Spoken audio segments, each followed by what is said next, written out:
March 15, 1944, Japanese Naval Intelligence Headquarters, Otta Communications Unit, Japan.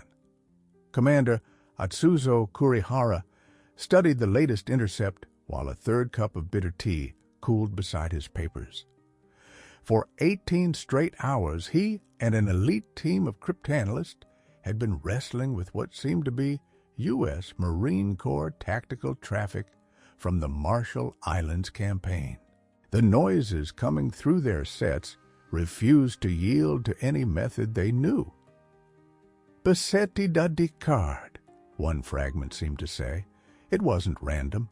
The rhythm looked like organized military signals, timing that came just before American strikes, message lengths that matched field orders, frequencies the Marines favored, and still the speech itself was sealed tight, unlike anything in their vast catalog of Allied systems.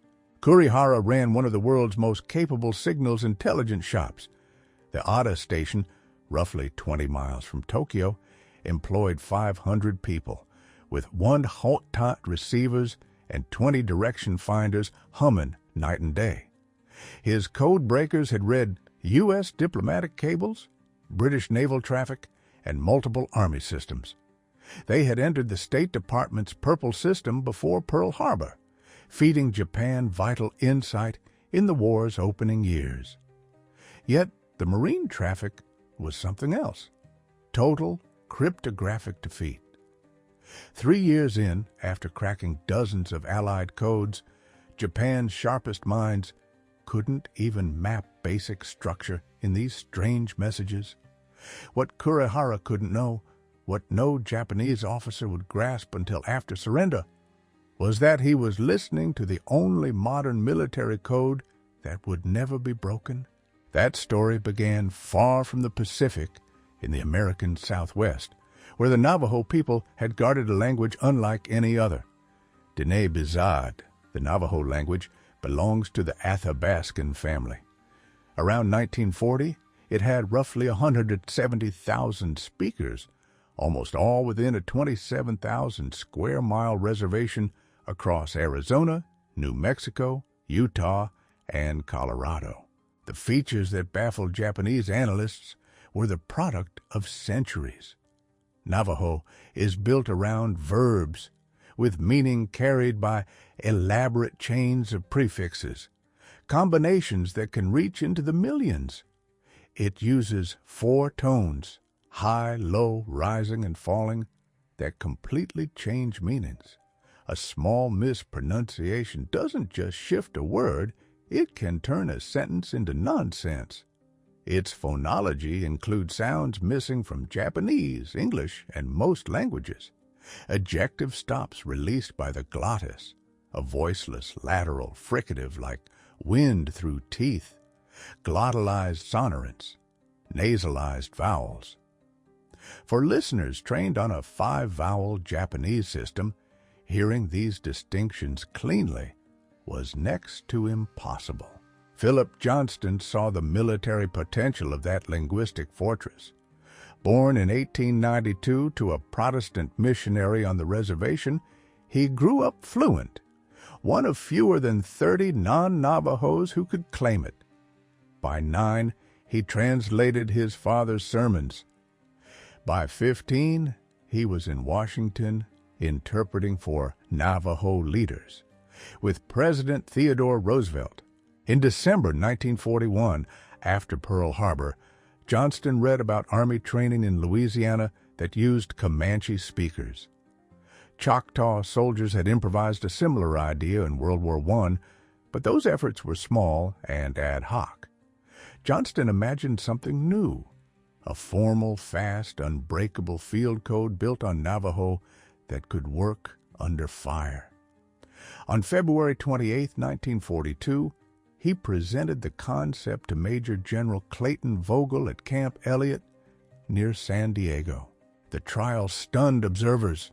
4 Navajo speakers sent test messages while Marine officers timed them against standard methods. The Navajo transmission took 20 seconds. The M209 cipher machine would have needed 30 minutes. General Vogel approved a pilot, On May 4th, 1942, 29 Navajo recruits raised their hands at Fort Wingate, New Mexico. These men, among them Chester Nez, Carl Gorman, Lloyd Oliver, and John Benally, came from across the nation. Some had endured boarding schools where Navajo was banned and punished. Others were sheep herders who rarely left home. At Camp Elliott, they worked behind locked doors for 8 weeks, forging a military code inside their own language.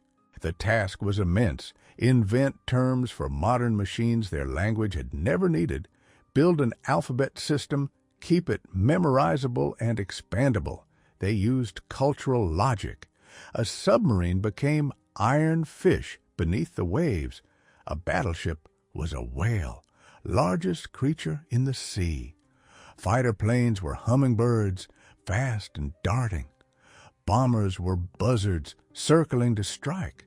The alphabet demanded extra care. Each letter needed several Navajo words to foil frequency analysis. E, the most common letter in English, received 4 choices. Code Talkers rotated options at random to erase patterns. They created an initial list of 201 terms and memorized them all. No code books could be risked. As Chester Nez later remembered, they drilled without end. A slip could cost lives, and in their culture, correct speech carried power.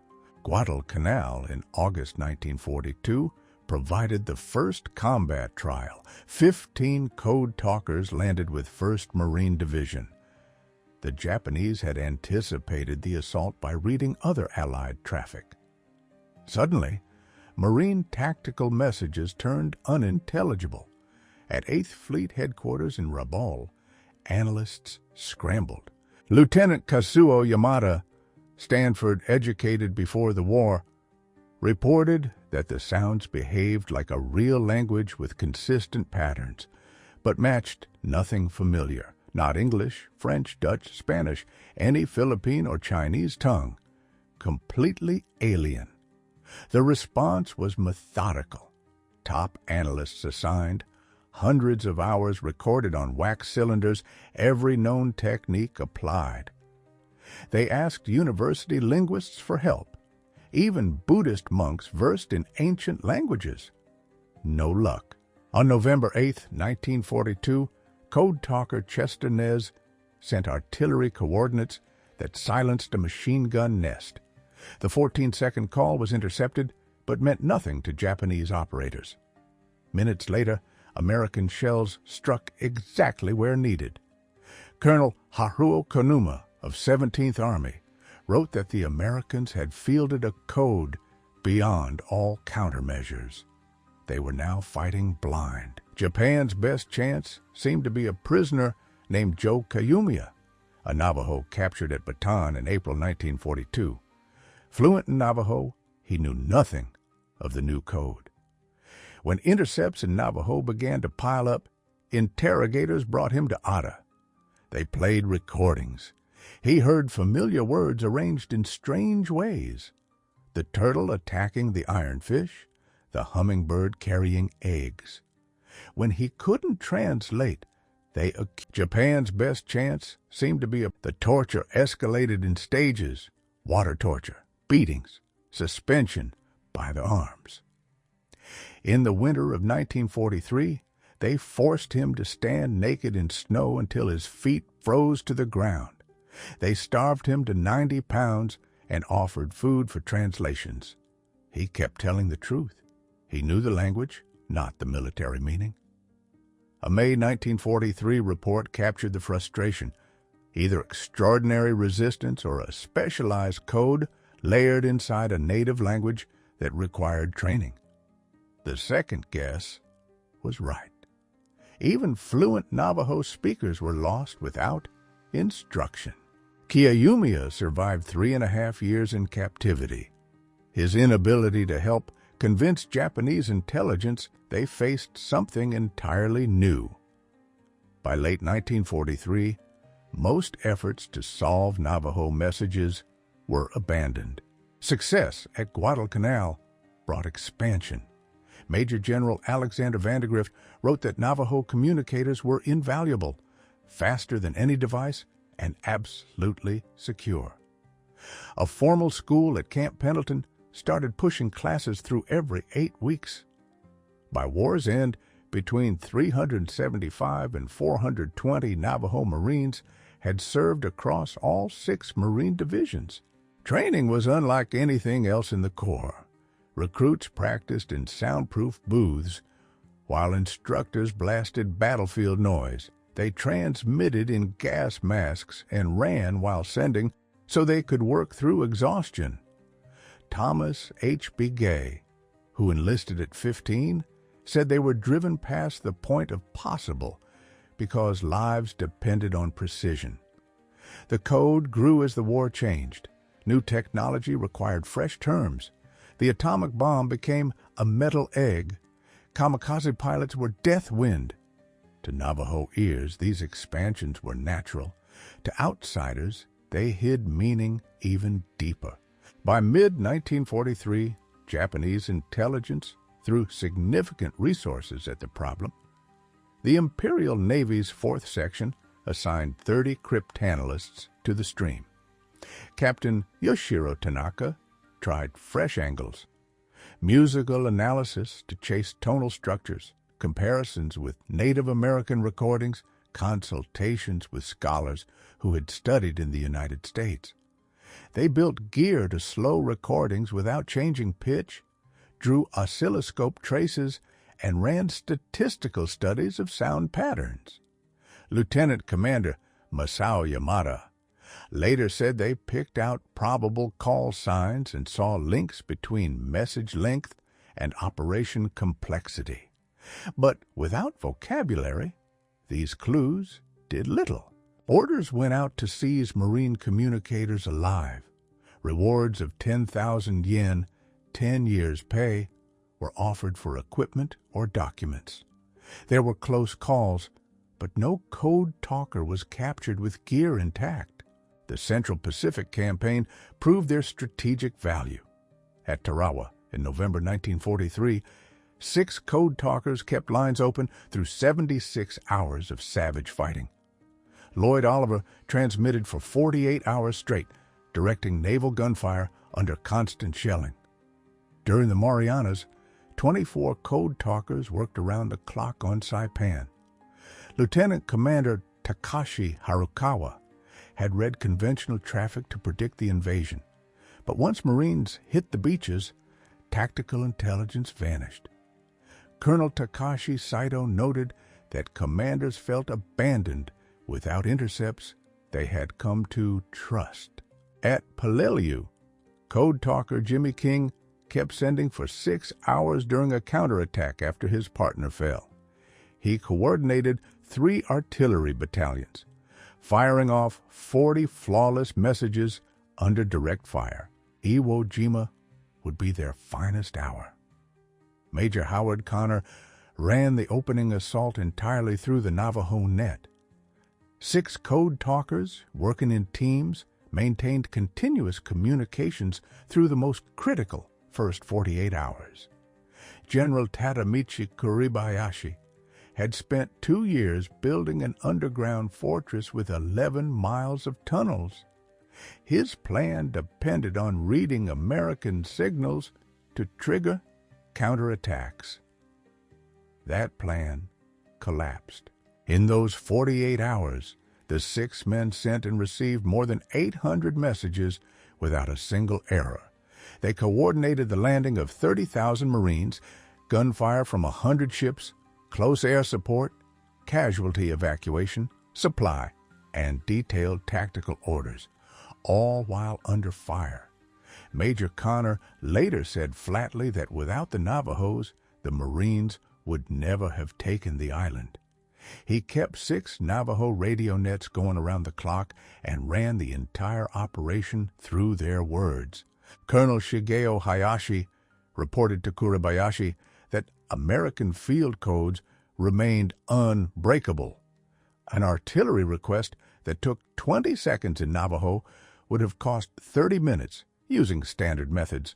the difference between smashing positions and losing them.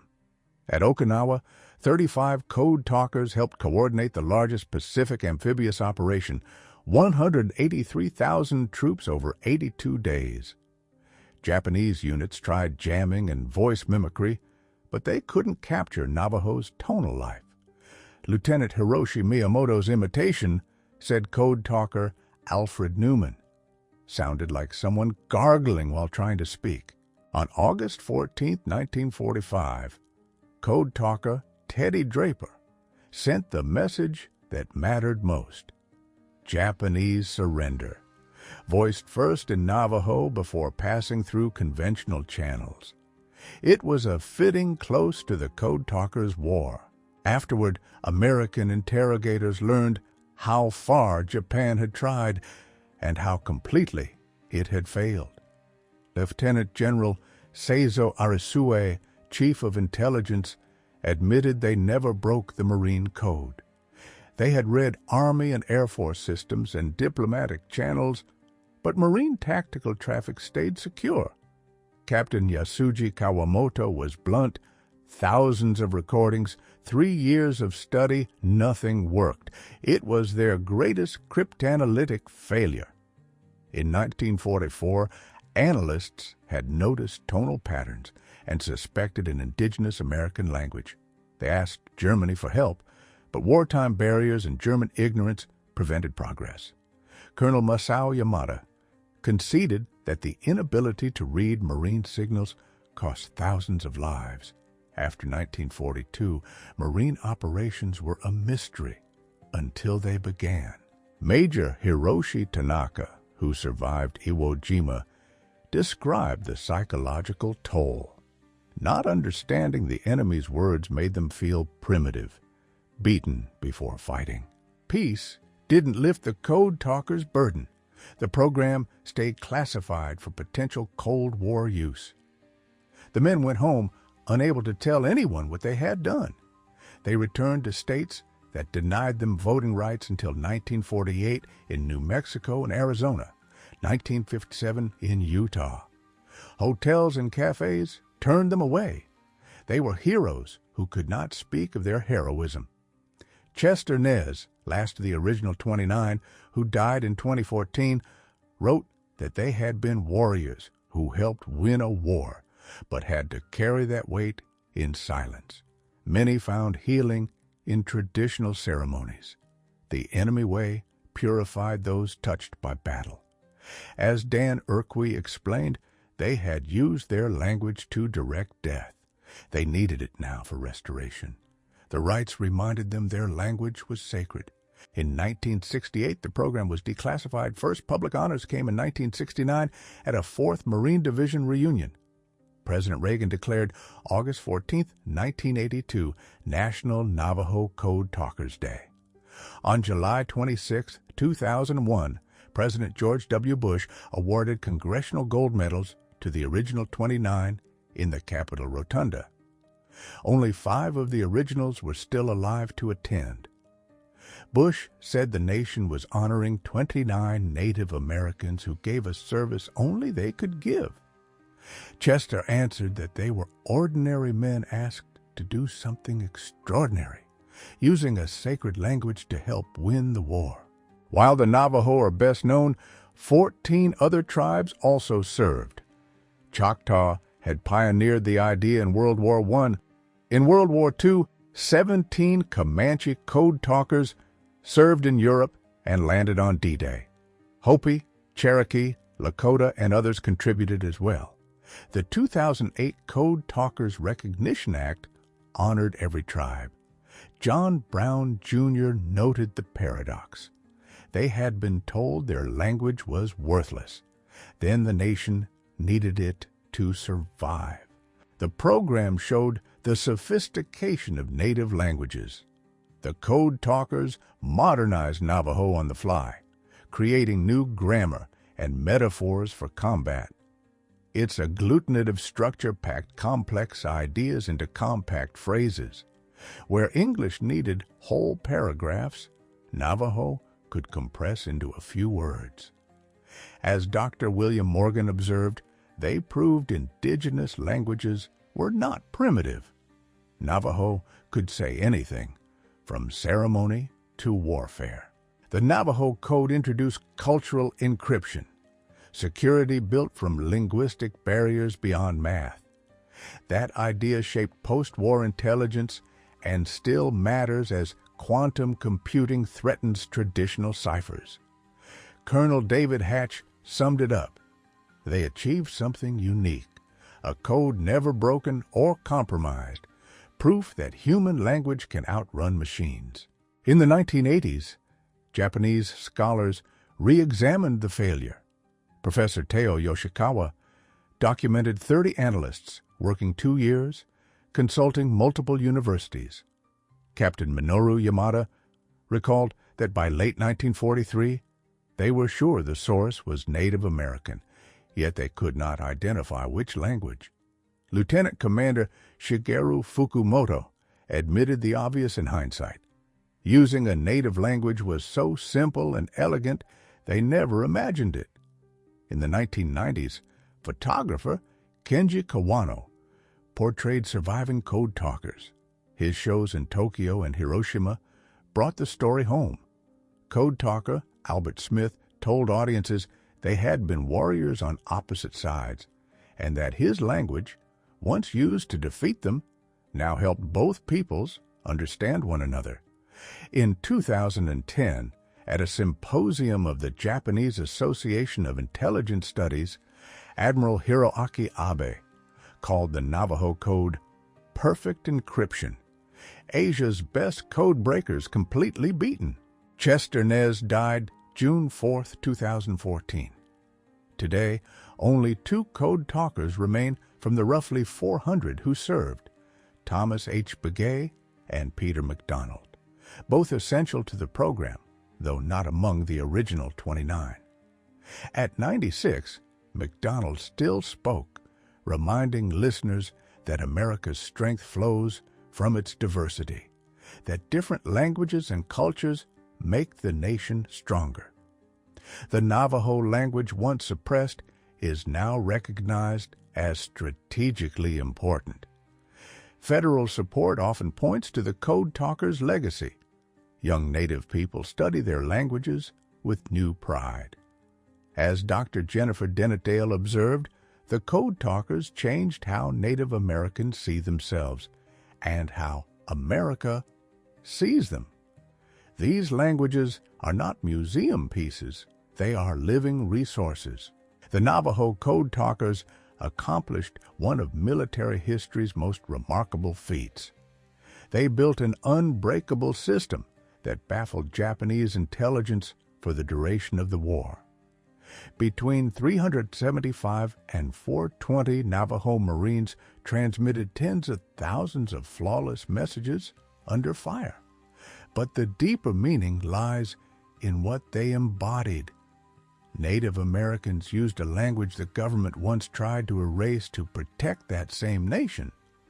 Young men from marginalized communities delivered capabilities even advanced allies couldn't match. Japan's failure was more than a missed solve. It was a blindness to what truly made America powerful. They prepared for American machines and mathematics, not American diversity, for languages and cultures beyond their reach. An empire that preached racial superiority was checked in part by that diversity. When Lieutenant General Arisu admitted Japan never cracked the Marines' code, he was acknowledging an enemy whose strength came from sources his system couldn't comprehend. The Code Talkers showed that America's greatest asset was not only steel and factories, but people. Linguistic variety turned into strategic advantage. A language beaten down in boarding schools became a key to victory in the Pacific. As the last Code Talkers pass from living memory, their legacy stands. The tongue, once forbidden, is now taught proudly. Native veterans are honored for serving at the highest per capita rates. The idea that diversity strengthens security is accepted doctrine. Those voices speaking Navajo across the Pacific carried a message beyond war. America's strength comes from many voices, many peoples and languages united in purpose yet stronger because they differ. The Unbroken Code proves that differences are not weaknesses, but strengths to protect, nurture, and, when needed, wield in defense of freedom. Japanese officers who failed to solve the mystery understood the scale of it best. Their defeat revealed a truth bigger than warfare. Some codes are unbreakable, not because of higher math, but because of the limitless complexity of human culture. The Code Talkers sent messages Japan never read, but their greatest message was universal. Diversity gives strength. Culture carries power. Indigenous knowledge serves modern ends. Young Navajo men who used a sacred language first as a weapon and then as a bridge proved that America's most resilient encryption is its diversity. Unbreakable because it rises from boundless human experience and wisdom. The Unbroken Code still lives. Every time a native child speaks an ancestral language with pride, every time a nation recognizes that minority contributions deepen identity, every time people understand that differences make them stronger together. The Code Talkers left us proof. Many voices, many peoples, many languages, united yet diverse, compose the unbreakable code of freedom itself.